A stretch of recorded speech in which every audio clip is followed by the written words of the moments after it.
Hello नमस्कार, मैं हूं मुकेश कुमार। एक बार फिर से आ गया हूं पार्ट 2 लेकर के। पार्ट 2 जानेंगे आज हम लोग। ये एक पार्ट बन चुका है, आप डिस्क्रिप्शन में जा कर के चेक कर सकते हो लिंक, उसमें मैंने पेस्ट कर दिया है इस लिंक को। और पार्ट 1 देखिए, तब ये समझ में आने वाला है। और पार्ट 2 देख लीजिए, उसके बाद में तुरंत समरी का अपलोड करेंगे। समरी भी देख लीजिए, आपका टोटली चैप्टर कंप्लीट हो जाएगा। कहीं से क्वेश्चन आंसर एक्सप्लेन में कोई दिक्कत नहीं होगा, ऑब्जेक्टिव में कोई दिक्कत नहीं होगा। शुरू करते हैं दूसरा स्टेंजा। ये 2 स्टेंजा में हम लोग पहुंच चुके हैं। फर्स्ट स्टेंजा और अबाउट अथर का हमने वीडियो बना चुका था। अब जानते हैं इसका सेकेंड स्टेंजा क्या कहता है कि तो who has not seen thee oft amid the store. अब कह रहा है कि जो सूरज है, सन है और ऑटम है, ये दोनों दोस्त को हम कहाँ पे खोज पाएंगे, कहाँ पे देख पाएंगे। Seen, you has not seen, हम कहाँ पे देख सकते हैं। और किसने नहीं देखा है, हु हैज नॉट सीन, इसको किसने नहीं देखा है। सन ऑटम को कौन नहीं जानता है, कौन नहीं देखा है। ये जो अक्षर है, ये लगभग अन्य भंडार के बीच में मिल सकता है। आपको जाके देखिए कि एक जो होता है, जैसे मैं अभी सीजन था गेहूं का, गेहूं जब कटनी होता है, हार्वेस्टिंग होता है, तो उस समय जो गेहूं की अनाज होता है वो नीचे आता है और उसकी जो भूसा होता है बाहर निकलता है। तो उस टाइम भी ये ऑटम और सन जो है अपना काफ़ी भूमिका निभाते हैं। आगे पढ़ेंगे, सब समझ में आ जाएगा धीरे धीरे। Sometimes whoever seeks aboard may find the sitting careless on a granary floor। अब कह रहा है कि कभी ना कभी, समटाइम्स व्हेन whoever seeks, कभी ना कभी तेरे इंतजार में, अबॉर्ड में फाइंड, तेरे इंतजार में बाहर बैठा शायद ढूंढ लिया। देखो ये बहुत ही केयरलेस, बहुत ही केयरलेस बैठा हुआ है। Thee sitting careless on a greenery floor, इसका मतलब होता है कि बेपरवाह बैठना। ठीक है, केयरलेस, आराम से, बिना कोई चिंता का। ये लगेगा कि सन और ऑटम, देखो एक लेडीज के भांति इसकी तुलना किया गया है सेकेंड स्टेंजा में। एक गर्ल्स के, एक लेडीज के भांति जॉन कीट साहब ने इसकी तुलना किए हैं कि सन और ऑटम जो है, ये दोनों क्या होता है कि ग्रीनरी फ्लोर पे बैठे हुए केयरलेस, बेपरवाह आपको मिल जाएंगे। ऐसा लगेगा ही नहीं कि ये जाने वाले हैं या कहीं बेचैनी में है। आराम से केयरलेस बैठे हुए हैं जहाँ भी हैं वहाँ। ठीक है।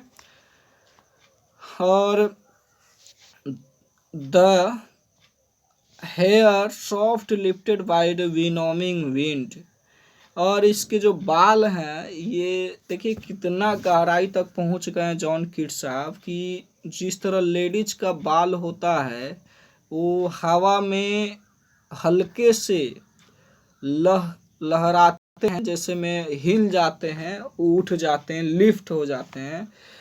तो वही चीज़ है यहाँ पे भी, कि इस ऑटम और सूरज का जो यहाँ पे बेपरवाह बैठे हुए हैं लेडीज के भांति, तो लेडीज की जिस जैसे बाल हवा में थोड़ी सी लिफ्ट हो जाता है, उसी तरह से उन लोग का भी हवा में लिफ्ट होते रहते हैं। और on a half reaped furrow sound sleep.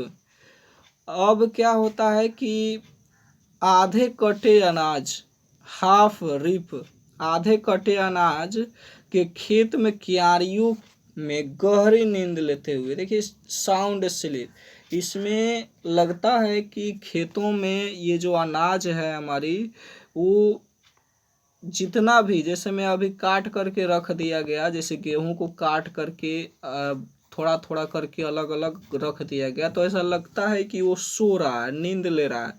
क्यारियों के बीच, मतलब वो होता है ना, जैसे लगा करके क्यारी बनाया जाता है, खेत पटाते समय सहूलियत होती है।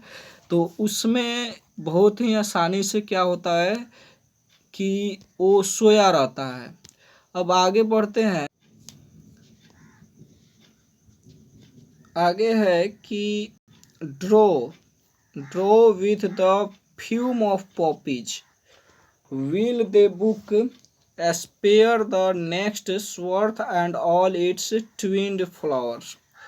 इसका मतलब होता है कि जब तुम अफीम के पौधे पे हसुआ चलाते हो, देखो हसुआ चलाती हो का मतलब ये वही है, सूरज और एटम कभी भी कोई अलग नहीं। इस कविता में उसी दोनों का चर्चा ही किया गया है।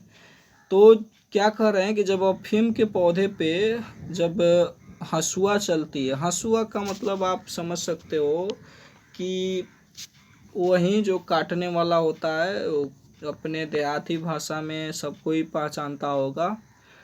तो draw with the fume of poppies will the hook, और इससे spare the next swath and all its twined. ये पॉपीज, फ्यूम ऑफ पॉपीज क्या होता है, ये फूल के गंध से निकलता है। फ्यूम ऑफ पॉपीज ये फूल में से निकलता है, जिसे सुन करके आदमी वो थोड़ा सा लगता है कि नशा आ गया है। उसके नशे में जैसे भांग का नशा होता है, उसी टाइप से ये भी लगता है कि हम खो गए, सो गए।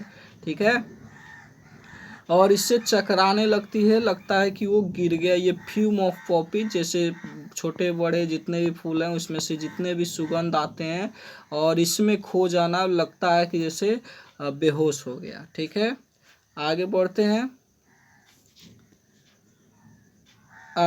Spare the next swath and all its twined flowers. अब कहा है कि ये अफीम जो है अगली पाती में बांधे हुए फूल के बोझ से, ये लगता है कि अलग अलग फ्यूम के पौधे को एथी में अलग पाती यानी क्यारी में बनाया गया है, और इसकी बोझा बनाया गया, और उस बोझे के ऊपर ये जो भी है सूरज अटम में सोया हुआ है, जैसे एक लेडीज को ऐसे देखा जा सकता है। और क्या है कि and some time like a gleaner thou dost keep steady thy laden head across a brook. अब कह रहा है कि कभी कभी एंड समटाइम, कभी कभी अनाज के बाल चुनने वाले की तरह, ग्लेनर दाउ डोस्ट की अनाज के बाल चुनने की तरह झुकाए रहते हैं ये दोनों सर नदी के आसपास। ये नदी के आसपास आपको ये चीज़ देखने के मिल जाएगा कि नदी की हवाएं आएगी पानी से टकरा कर, और इन पे थोड़ी सी लगेगी तो क्या होगा, ऊपर से मैच्योरिंग सन भी इनका साथ देगा, तो क्या होगा, थोड़ा सा अलग ही माहौल क्रिएट होगा। और by a cider press with patient look thou watchest the last oozings hours by hours. अब क्या है कि सेब का सिरका पेरने वाला मशीन, ये साइडर प्रेस का मतलब होता है मशीन, मिक्सिंग मशीन जो होता है ना, उसी टाइप का ये मिक्सिंग ग्लेनर होता है। इसमें सेब के पेर करके जूस बनाया जाता है। ठीक है, जूस बनाया जाता है। तो इसमें क्या होगा कि एक टक रस की आखिरी बूंद तक हॉर्स बाई हावर्स, ये मिनट मिनट क्या होता है, घंटे घंटे जब हमें प्यास लगती है, तो इस मौसम में तो नहीं, समर में हम लोग इसका यूज करते हैं। जो इस ऑटम और सूरज के द्वारा बनाया गया एप्पल है उसका हम लोग यूज करते हैं समर में, और वाचेस देखते हैं, उसे देखते हैं क्या कि उसमें से जो रस निकलता है वो कैसे निकलता है, कितना प्रक्रिया उसमें होता है, साइडर प्रेस से गुजरना पड़ता है। नेक्स्ट थर्ड स्टेंजा है where are the song of spring. अब फिर से एक क्वेश्चन आया, जैसे में ऊपर पूछा गया था कि हु कैन सी, कौन देख सकता है ऑटम को, तो उसको अनाज में हम लोग खोज सकते हैं, अनाज में देख सकते हैं, अनाज के भंडार में देख सकते हैं, खेतों में देख सकते हैं, फलों फूलों के पौधे में देख सकते हैं। तो उसी तरह से ये एक बार फिर से क्वेश्चन आया कि कहाँ पे है स्प्रिंग का सॉन्ग। ये जो स्प्रिंग सीजन है, ऑटम सीजन है, इसका सॉन्ग कहाँ पे है? तो अ वेयर आर दे, कहाँ पे है? कहाँ है बसंत का गीत? बसंत स्प्रिंग। और कहाँ है वो? ये क्वेश्चन पूछा गया है, तो इसका आंसर भी इसी से मिलेगा। आगे पढ़ते हैं हम लोग। Think not of them, think not of them, thou west thou music too. इसका मतलब क्या हुआ कि जब कैद किया हुआ बादल खिलेगा, thank you them how the music too, sorry यहाँ पे, will barred cloud bloom the soft dying day, where are the song of spring. ये तो बता दिए कि आखिर ये जो मौसम है, स्प्रिंग है, बसंत ऋतु है, तो ये कहाँ पे मिलेगा? तो ये पूछा गया, जोरदार सेंटेंस है, तो ये कहाँ पे मिलेगा? तो इसकी आंसर है कि थिंक नॉट ऑफ देम, इसकी चिंता ना करे, दाउ हैज दाउ म्यूजिक टू। ये क्या होगा कि ये इसकी धुन सुनने को मिलेगा, ये तो देखने के लिए नहीं मिलेगा, लेकिन इसकी जो धुन है, म्यूजिक है, ये सुनने के लिए जरूर मिलेगा। अब है कि will barred clouds bloom the soft dying day. तो इसमें क्या होता है कि जब बादल खिलता है, क्लाउड ब्लूम, बादल खिलेगा, उमड़ेगा, तो उसमें मध्यम होते हुए सूर्यास्त देखे होंगे कि जब बादल जब हटता है तो उसमें से मध्यम मीडियम लाइट आए हुए जो किरण होता है ना, ये कुछ अलग ही देखने के लिए मिलता है। And touch the stubble plants with rosy hue, और स्पर्श करेगा, जो ये मीडियम रेज आएगा, इसका किरण आएगा, वो स्पर्श करेगा किस से? फसलों को लहलहाती हुई देख करके उसमें लालिमा को प्रदर्शित करेगा। जैसे कोई फसल है, उस पे ये किरण पड़ के उसको लालिमा को और ज़्यादा बेहतर करेगा। जैसे में आप कभी देखे होइएगा कि शाम के समय में जब ये लाल सूरज का प्रकाश हो जाता है, इस टाइम में अगर आप सेल्फी लेते हो तो लगता है कितना अच्छा आता है। तो उसी टाइप से ये जिस पेड़ पर भी पड़े ये लालिमा, तो और ज़्यादा बेटर उसको दिखने में बना देती है। नेक्स्ट लाइन है, then in a wailful choir the small cans mounds among the river shallows boom left। इसका मतलब हुआ कि एक स्वर है, एक चीज ये जो है श्योर, इसका मतलब होता है एक स्वर, एक धुन। Gnats mourn among the river sallows, आगे थोड़ी सी और बढ़ा ले, हाँ, among the river a swallow boomed aloft is shrinking as the light wind lifts or dies।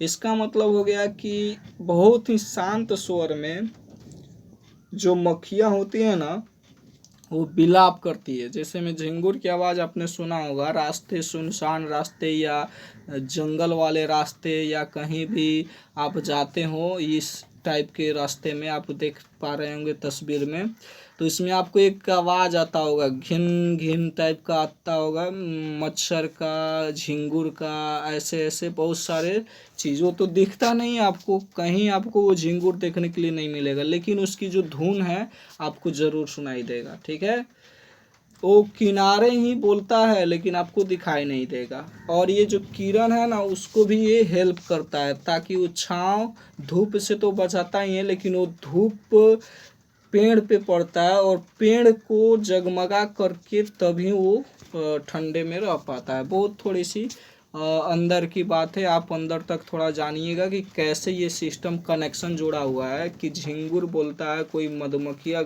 गीत गाती है, तो ये नीचे छिप करके अंधेरे में गाती है, तो अंधेरा का वो कौन अंधेरा करता है? तो पेड़, और पेड़ को कौन जगमगा करता है? तो सूर्य। तो इस तरह के कनेक्शन जुड़ा हुआ है।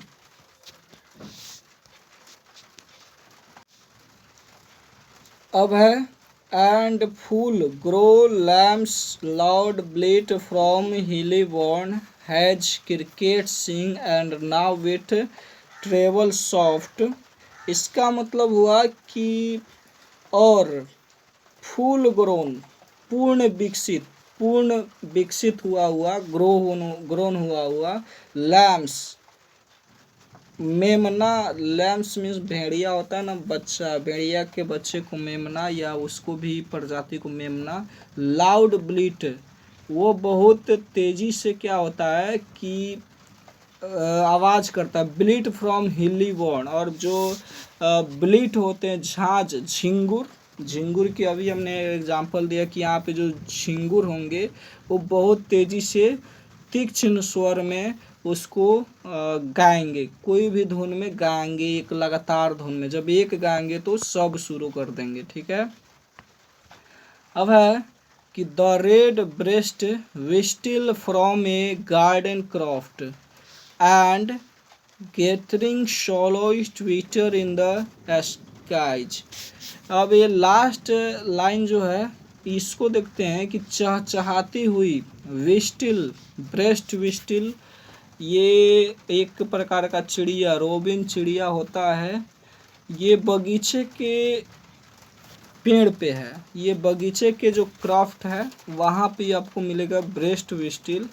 और इसमें क्या होता है कि and gathering swallows twitter in the skies, और इसका जो आवावली झुंड है, ग्रेथिंग शॉलो जो है आवाविल झुंड जो होता है बहुत अपार मात्रा में, छोटे छोटे या बड़े बड़े, तो ये आकाश में शोर मचाते हैं। आकाश में उड़ करके ये सब आवाविल की चिड़ियाएँ झुंड मचा करके शोर मचाते हैं, ऊपर की तरफ सबको ध्वनि सुनाई देता है। ये सन और ऑटम का, ठीक है। इसका स्वागत करते हैं ये दोनों, आवाविल की चिड़िया और ब्रेस्ट विस्टिल। अब आपको समझ में आ गया होगा तो लाइक कीजिएगा, वीडियो को शेयर कीजिएगा। थैंक यू, धन्यवाद, जय हिंद।